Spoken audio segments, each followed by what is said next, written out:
I will give this game credit for being the only adaptation of a theatrical play into an RPG Maker game that I have ever seen, but the game itself is rather bare bones. Though I guess that isn't to be completely unexpected considering it was meant to be a quick little minigame rather than an epic-length RPG. I'll be upfront admitting that I'm not familiar with the play this game is based off of, so my ability to judge the quality of this adaptation is rather limited, but considering this game has very little dialogue, it's probably safe to assume that's an extremely weak adaptation of the source material.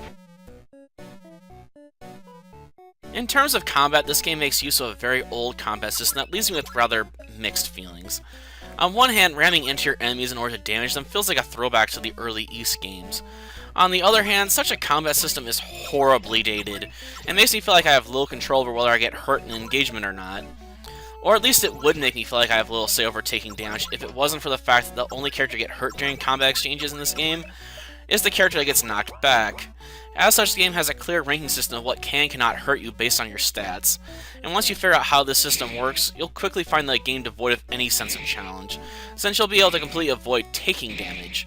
But the only real challenge left in the game after you've gained a few levels is the final boss, and even that's a bit iffy, considering you basically just have to make sure you hit him during the window of opportunity, and if you do, you won't get hurt, but he will.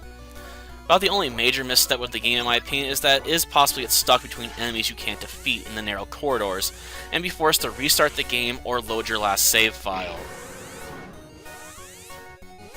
I'll be blunt in saying the design of the dungeon in this game is rather bare bones, with the floors and walls being rather similar in terms of coloration. A few skeletons, spiderwebs, and vines are thrown about to liven things up, but for the most part, you'll just be trekking through narrow, empty corridors in order to get from one room to the next. On the sound side of things, the game is decent in my opinion. While the game clearly makes use of a few short minis from a professionally created soundtrack for the play, they aren't bad to listen to. And considering how short this game is, you probably won't be listening to them long enough for it to get overly annoying. But I have a greater tolerance for these sorts of issues than most, mainly because I pay very little attention to the game's background score unless it really strikes a chord with me, so I may not be the best judge of this category. The concept of turning a play into an RPG Maker game is an interesting idea in theory, but the execution of this attempt is rather shoddy to say the least.